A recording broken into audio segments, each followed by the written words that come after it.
You're empty. So That's not an insult.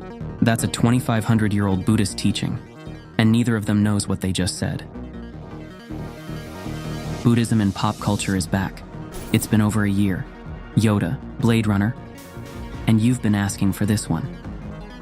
The Matrix. The Wachowskis confirmed they built this film on Buddhism, studied it for years. This wasn't accidental. And there's a pattern running through the entire trilogy that almost nobody sees. Quick heads up. Spoilers ahead. If you haven't seen it, go watch. I'll wait. And the ending? That's where the Buddhism really shows up. We're mainly breaking down 1999, but pulling from the sequels when they go even deeper. Because once you see this pattern, every scene changes. Neo's journey, Agent Smith's fear, those 2 pills, the final fight, all of it clicks differently. Time to see how deep the rabbit hole goes.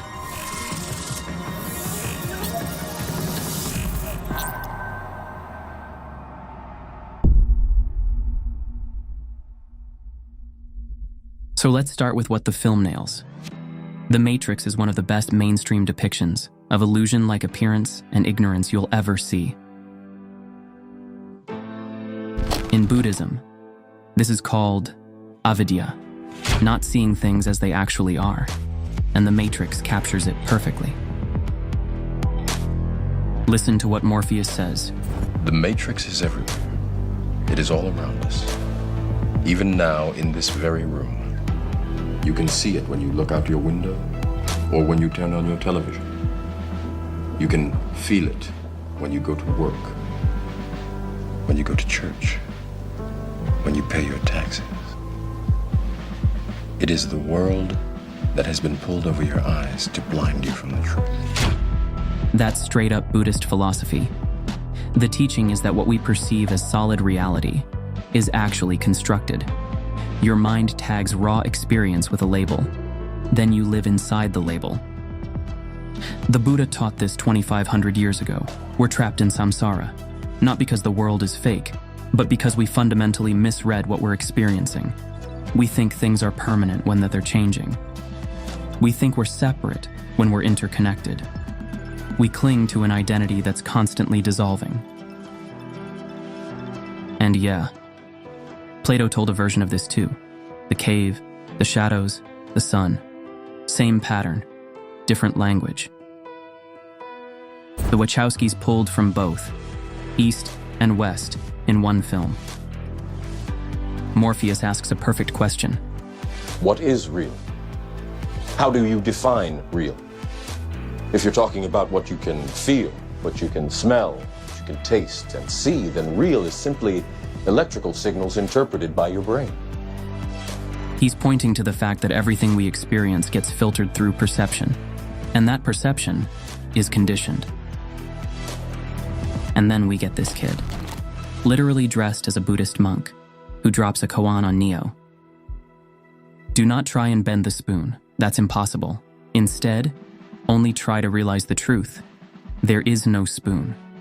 Then you'll see that it is not the spoon that bends. It is only yourself.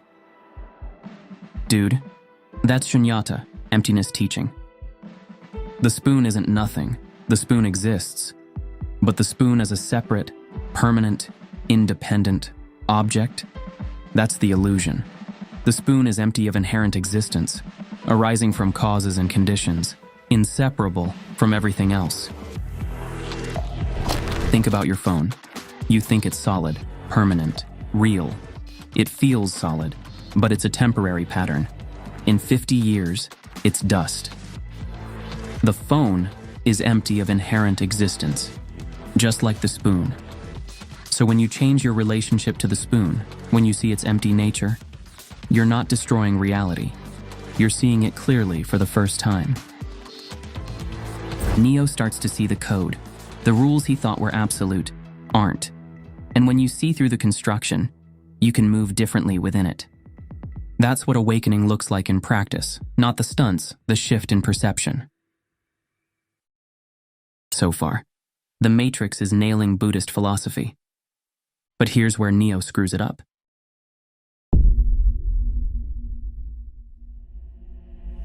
Because what Neo experiences after taking the red pill isn't enlightenment.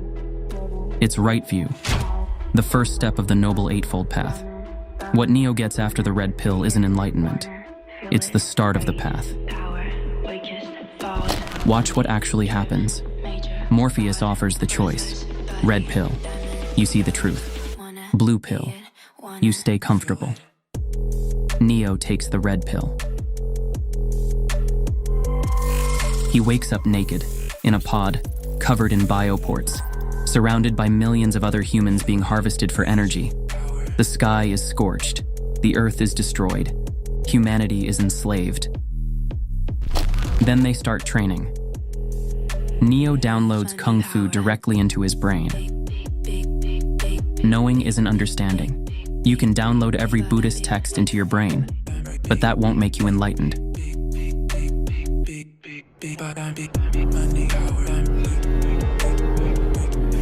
Welcome to the desert of the real. Okay. Compare this to the Buddha's awakening. When Siddhartha sat under the Bodhi tree and achieved enlightenment, he didn't wake up to find everything worse. He woke up to clarity. He saw suffering, yes, but he also saw the path out. He saw interconnection. He saw the possibility of liberation. Neo wakes up to a nightmare. And Buddhism doesn't frame awakening as trading comfortable illusion for miserable reality. That's not liberation. That's a different trap. Then, Neo becomes the one. The oracle tells him he's special. Morpheus believes he's the prophesied savior. His entire identity wraps around being chosen, different, destined. Here's the trap. Buddhism teaches the opposite. Enlightenment is the dissolution of the special self, realizing you are not separate, not chosen, not the hero of a cosmic story.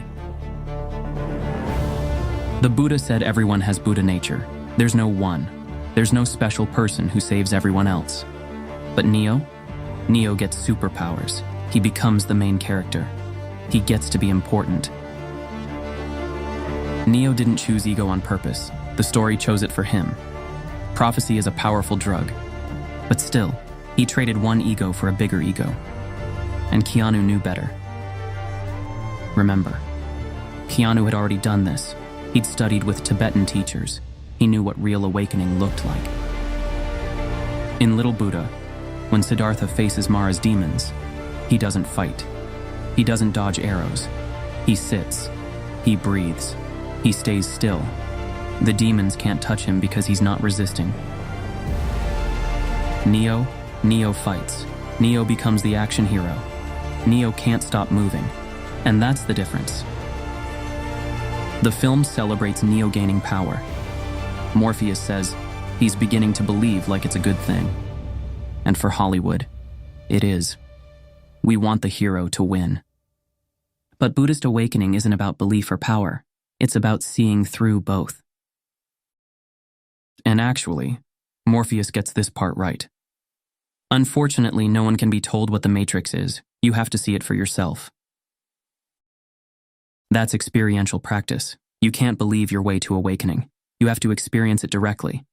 But Neo's journey, that's not where it goes.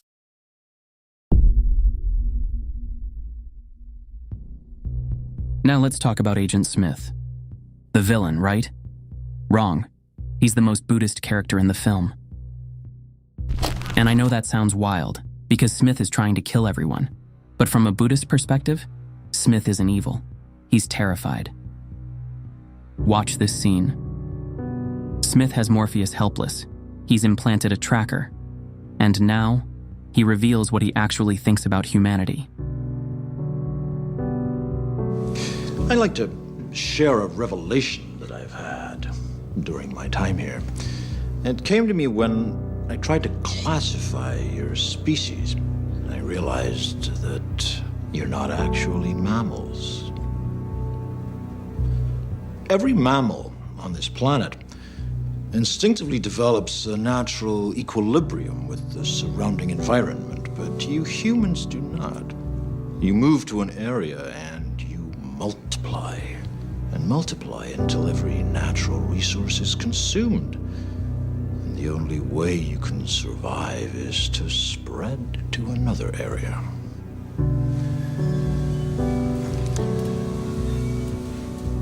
There is another organism on this planet that follows the same pattern. Do you know what it is? A virus. Human beings are a disease, a cancer of this planet. You are a plague. That's hatred, pure hatred. But why does Smith hate humans so much? Because humans represent everything he fears.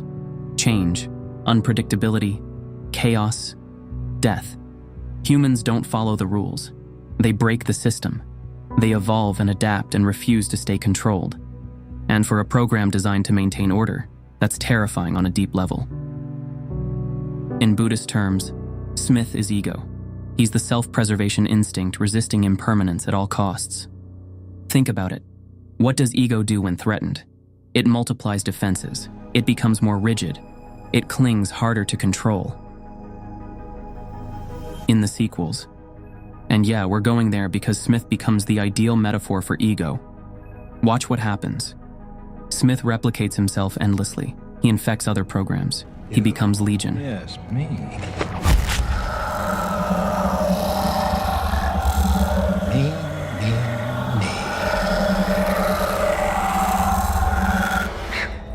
Infinite copies of the same identity, desperately trying to preserve itself. That's ego. It multiplies. It reinforces itself. It builds walls to avoid the terrifying truth of emptiness. Smith is that friend who panics when you evolve. You know the type.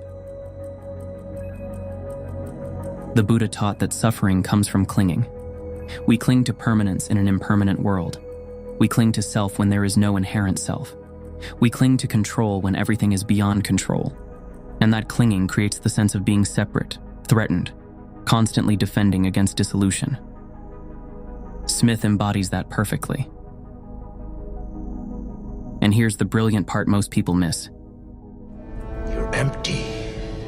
So are you. Smith accidentally speaks Dharma. He's right. They're both empty of inherent existence, both arising from causes and conditions, both part of the same system. But Smith hates that truth. Neo hasn't understood it yet. Watch the final battle in the third film. Smith is trying to eliminate Neo, to destroy the anomaly, to restore perfect control. But fighting makes Smith stronger. Every time Neo resists, Smith multiplies. Because you can't defeat ego by fighting it. Fighting ego is ego. That's how it survives. So what does Neo do? He surrenders. He stops fighting. He allows Smith to take him over completely. And in that moment, Smith dies. That's Buddhist practice. The ego can't survive non-resistance. It needs opposition to define itself. When there's no more resistance, when there's no more self to defend, it dissolves. The Buddha didn't defeat Mara by fighting. He touched the earth and said, "I see you." He acknowledged the fear, the grasping, and remained still. Mara disappeared. Neo does the same. He sees Smith, acknowledges him, stops resisting. Smith disappears. Neo dies too. And in Buddhism, enlightenment doesn't mean death of personality. What dies in awakening isn't the person. It's the belief that the person is separate. But still, The Matrix gets closer to the truth here than most Hollywood films. Smith isn't the villain, he's the shadow. The part of us terrified of letting go, and the only way past him is through him. Not by fighting, by surrendering.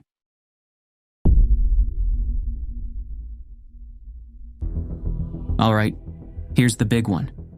Morpheus thinks he's offering truth versus illusion. He's not. He's offering suffering A versus suffering B. And a Buddhist teacher would have said, wrong question. Let's break down what each pill actually represents. Blue pill, stay in the Matrix. Keep your comfort. Never question reality. Avoid suffering by avoiding awareness. That's indulgence, sensory pleasure. Ignorance is strategy. In Buddhist terms, that's one extreme.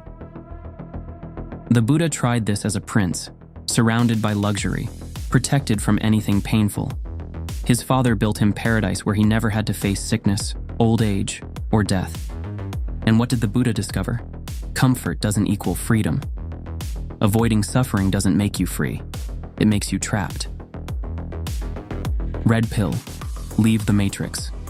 Embrace harsh truth. Give up all comfort. Live in Zion eating slop, wearing rags, fighting an endless war.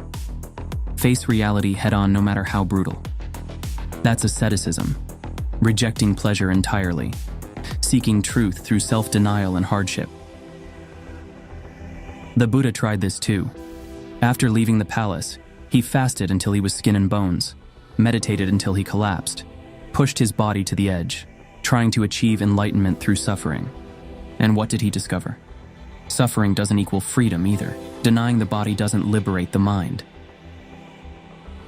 So he found something else, something too quiet for Hollywood. The middle way.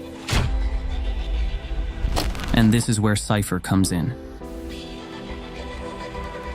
You know, I know this steak doesn't exist.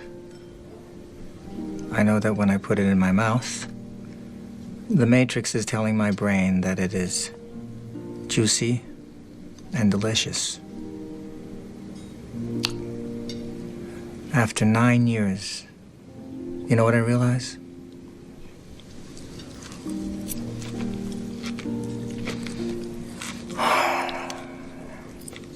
Ignorance is bliss. Cypher chose the red pill. He saw the truth, and he hated it. The real world is cold, dark, miserable. The food tastes terrible. There's no pleasure, no comfort, no joy. So he wants the illusion back. At least the illusion felt good. And here's the thing. Buddhism would say Cypher has a point. Not about betraying his friends, but about the problem he identified. Trading comfortable illusion for miserable reality isn't liberation. But here's what Cypher misses. He didn't betray them because he loved steak. He betrayed them because he couldn't live inside a story where truth felt like punishment. Morpheus tells Neo to free your mind. Sounds Buddhist, right? But what Morpheus actually means is manipulate the matrix, bend the rules, use the system against itself. That's not freedom, that's power. Real freedom. Buddhist freedom isn't about bending spoons or dodging bullets. You don't need to prove anything, control anything, or escape anything. The Buddha could have developed supernatural powers. The texts describe him with psychic abilities, flying, reading minds, remembering past lives. But those weren't the point. Those weren't freedom. Freedom was sitting under a tree, breathing and no longer needing reality to be different. So what would the middle way look like in the Matrix? The middle way isn't a third option. It's realizing the options were part of the hypnosis. Buddhism doesn't frame awakening as swapping worlds. It frames it as seeing through grasping, right where you are. Blue pill. Never question. Stay numb. Red pill. Reject everything. Escape. Middle way. See clearly. And choose consciously how to engage. Not escaping life. Living it awake. And that's exactly what Trinity shows us.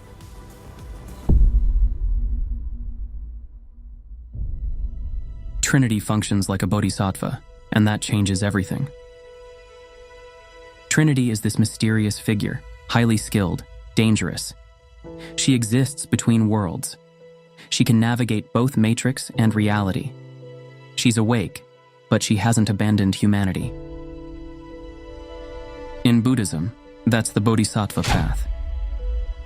A bodhisattva achieves enlightenment, but instead of disappearing into nirvana, they vow to stay in samsara. They return to the world of suffering again and again to help others wake up. That's compassion in action. Trinity reaches out to Neo. She guides him. She risks her life multiple times to help him see, not because she has to, because she cares. And watch her throughout the film. She's not passive. She fights alongside Neo. She makes her own choices. She's powerful in her own right. But her power isn't about ego, it's about service. The Oracle told her something years earlier, something that changed her path. The Oracle tells Neo that being the one is like being in love. You know it. Bones know it. And she told Trinity that Trinity would fall in love with the one. So when Neo dies, when Smith kills him, when it's over, Trinity refuses to accept it. I'm not afraid anymore. The Oracle told me that I would fall in love and that the man that I loved would be the one. So you see, you can't be dead. You can't be. Because I love you. She kisses him. He comes back. Now, this is Hollywood. This is dramatic. But underneath the drama, there's Buddhist truth. Enlightenment without compassion isn't enlightenment. Awakening without love isn't awakening. You could see through everything, have all the powers, transcend all the limits. But if you don't return to help others, you've missed the entire point. Trinity brings Neo back, not with logic, not with technique, not with power. With love, with connection, with the refusal to abandon someone in suffering. That's the Bodhisattva vow. The Buddha didn't achieve enlightenment and disappear. He spent 45 years walking through India, teaching, helping people wake up. Because awakening isn't about escape, it's about return. You climb the mountain, you see clearly, and then you come back down. You bring the truth back with you. You share it. You live it. Trinity represents that return. She's not trying to escape the matrix forever. She goes back in, over and over, risking everything, because there are still people trapped inside who need help, and she does it out of love. Neo has power. Morpheus has faith. But Trinity has compassion. And without compassion, power is dangerous. Faith is blind. Enlightenment is incomplete.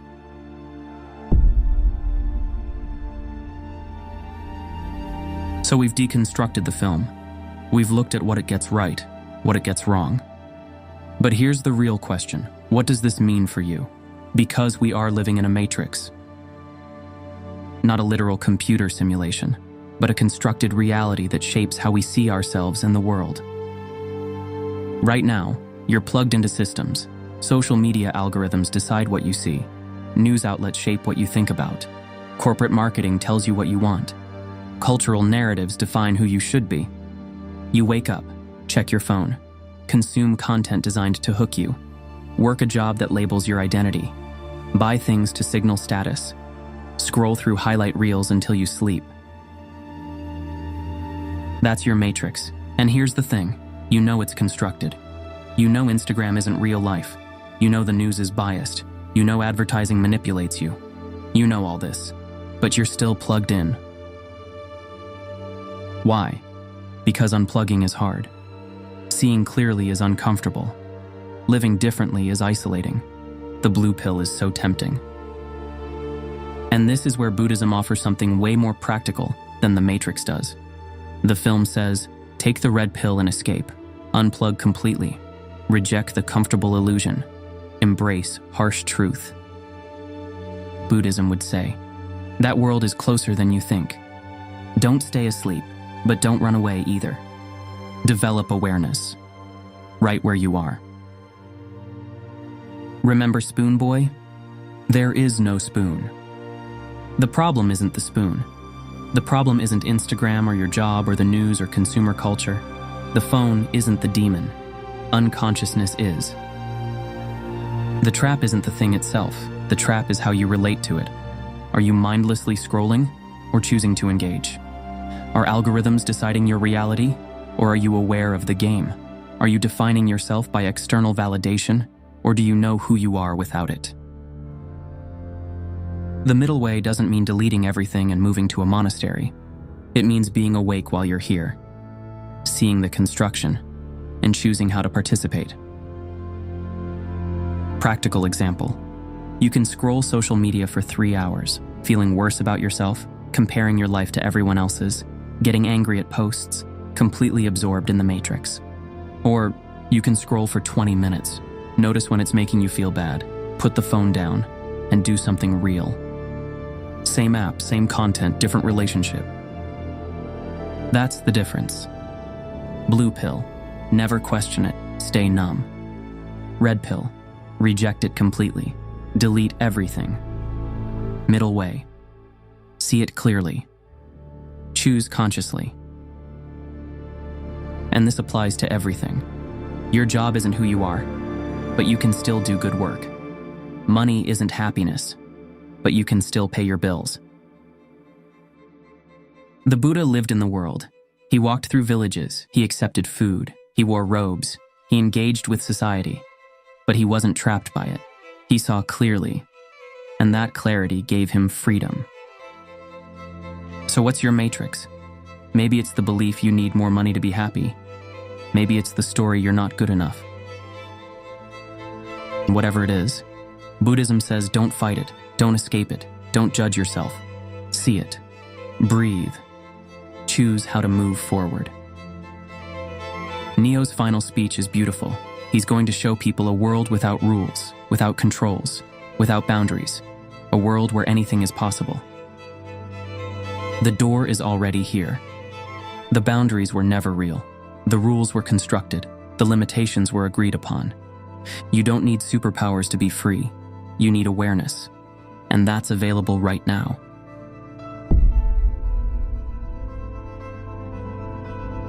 So, The Matrix.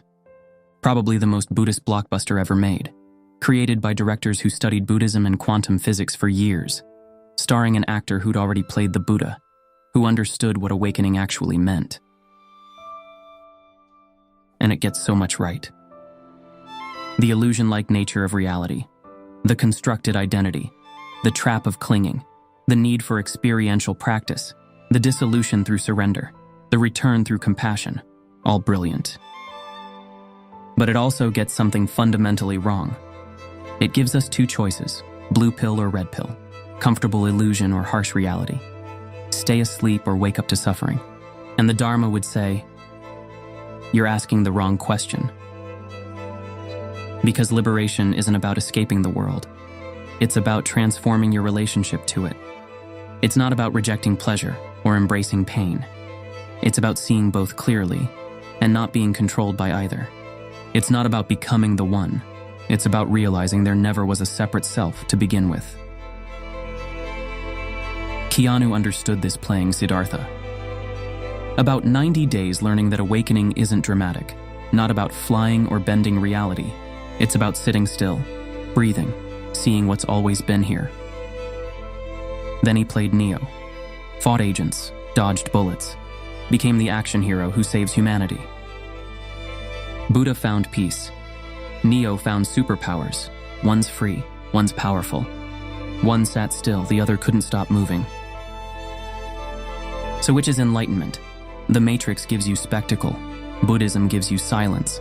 The Matrix gives you a hero's journey. Buddhism gives you nowhere to go. The Matrix gives you escape. Buddhism gives you this, right here, right now. And maybe that's why The Matrix is a great movie but not a perfect Buddhist teaching. Hollywood needs drama. It needs heroes and villains and impossible choices and last-minute rescues. Buddhism offers something quieter, but more radical. The cage was made of belief. And the freedom you're looking for, not out there, not in some other reality, not after you've achieved something or escaped something or become someone different. Awakening is available now, the moment you stop clinging. So, wake up, not by taking a pill, not by unplugging from the world, not by becoming special or powerful or enlightened. Wake up by seeing clearly, right here, right now. The red pill shows you the cage. The middle way shows you the cage was never as solid as you thought. And that is the pill nobody talks about. The one that was always available. The one you never needed to take. Because you were never trapped. All right. If this changed how you see the Matrix, or maybe your own life, drop a comment. Tell me, are you team red pill, team blue pill, or walking the middle way? And if you want more Buddhist wisdom breaking down modern culture, we've got Yoda and the Force, Jung versus Buddha, Nietzsche and the Dharma, even the Monkey King's battle with Buddha himself. Hit subscribe, turn on notifications. Next up, we might tackle Plato's cave directly, or dive into another pop culture icon. Maybe Inception? Let me know what you want to see. See you in the next one. Stay awake.